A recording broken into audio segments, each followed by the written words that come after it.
En ce début 2019, peut-on faire un premier bilan de l'action de la Fondation au regard de son rôle dans la mission Berne et en particulier l'organisation du Loto du patrimoine? On a fait un bilan effectivement avec nos partenaires qui a été très positif. Le rôle de la Fondation, c'est vraiment d'avoir été une cheville ouvrière avec, vous savez, tous ces délégués bénévoles qui agissent dans les départements et les régions et qui ont travaillé pour sélectionner les bâtiments que l'on a identifiés et ensuite que l'on a aidés. Donc ils ont travaillé main dans la main avec les directions régionales des affaires culturelles et aussi pour examiner tous les dossiers qui avaient été déposés par le grand public sur la plateforme de signalement. Et puis ensuite, une fois que les bâtiments ont été choisis, pour les accompagner, notamment dans des collectes de dons et de mécénat, puisque le loto, c'est une ressource importante, mais c'est avant tout un levier. Il ne peut pas répondre à tous les besoins, donc il faut aussi aller chercher du mécénat, et c'est notre métier. La mission Berne a-t-elle constitué une réelle avancée dans la prise en compte des besoins de financement du monde du patrimoine, ou cache-t-elle une dérive, un transfert vers d'autres sources de financement? Alors, j'ai une réponse très convaincue sur le sujet. Pour moi, ce n'est pas une logique de désengagement, c'est vraiment une logique d'engagement. C'est-à-dire que d'un côté, effectivement, on a les ressources publiques qui ne sont pas en croissance, mais qui sont toujours là, pour les monuments historiques, évidemment. Et nous, on va apporter des ressources complémentaires, des ressources de l'univers privé, au travers à la fois des Jeux pour le patrimoine et au travers des dons. Les Jeux pour le patrimoine, c'est une contribution volontaire de Français qui ont envie de jouer, mais qui ont envie de donner au patrimoine. Donc ça s'ajoute à ce que les collectivités publiques peuvent faire. Et c'est vrai qu'elles ont des moyens qui sont quand même limités. C'est normal, la société civile a aussi son rôle. La Fondation focalise depuis sa création son action sur un patrimoine rural, diffus, non classé. La sélection très médiatique de certains chantiers dans le cadre du loto ne modifie-t-elle pas le sens profond de la démarche de la Fondation? Dans le bilan de la mission Berne, le premier élément, c'est les recettes financières supplémentaires que tout le monde voit. Le deuxième élément fondamental, c'est la valorisation du patrimoine local. Parce qu'en France, on parle beaucoup de nos grands monuments. Et là, on a mis en avant le patrimoine de nos régions.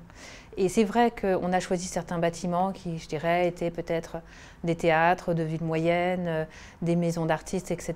Donc peut-être des bâtiments qui ont une relative importance, mais c'est toujours pas Versailles ni le Grand Palais. Et puis derrière eux, en fait, il y a toute une flopée de patrimoine rural, de patrimoine industriel, de choses beaucoup plus modestes et qui vont aussi être aidées au travers de la mission. Donc non, le patrimoine, le petit patrimoine, on ne l'oublie pas du tout. Au contraire, on en parle comme on n'en a jamais parlé.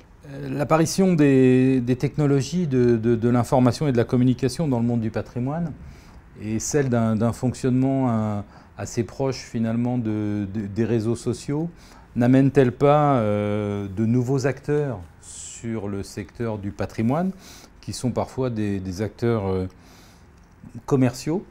Est-ce que ces acteurs sont compatibles avec votre vision du patrimoine?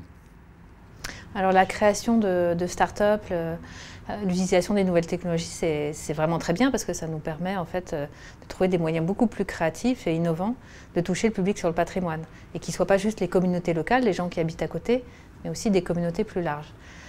Donc c'est très bien qu'il y ait toute cette créativité. Après, je crois qu'il faut faire la part entre le secteur lucratif et le secteur non lucratif. Nous, on va représenter le secteur non lucratif.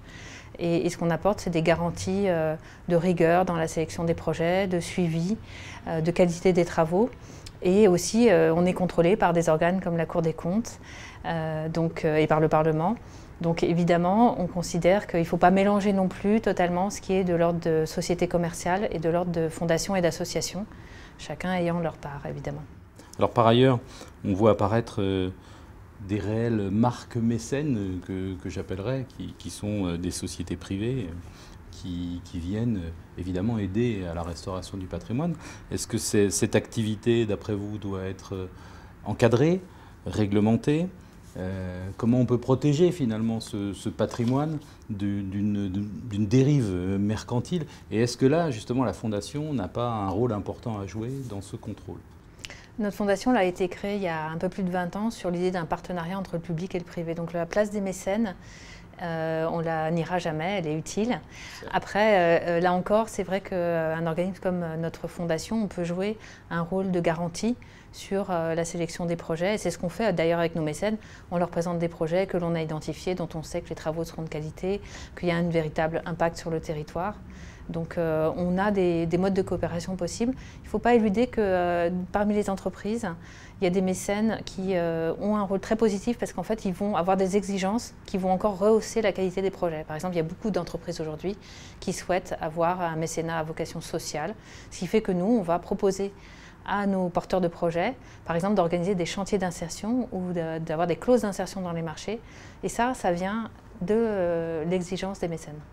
Bien, alors une dernière question sur l'actualité de la Fondation 2019. Quels sont les grands événements que nous pouvons attendre et quelles sont vos actions pour cette année qui commence?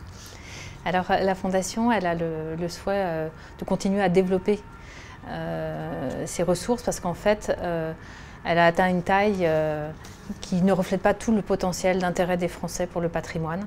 Donc on veut vraiment pouvoir développer notre action au travers évidemment toujours du don et du mécénat et puis de ces nouvelles ressources que constitue le loto et aussi d'autres nouvelles ressources que nous allons proposer bientôt, d'autres manières pour le public de s'associer à l'action pour le patrimoine.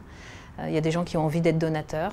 Et puis il y a des gens qui pourraient avoir envie d'être bénévoles, ou comme ce qu'on a fait à travers des jeux, c'est-à-dire d'identifier un produit, qui certes est un produit commercial, mais qui implique une participation. Et on va essayer de développer toutes ces différentes manières de soutenir notre patrimoine. Donc nous attendons vos actions pour l'année à venir avec beaucoup d'attention.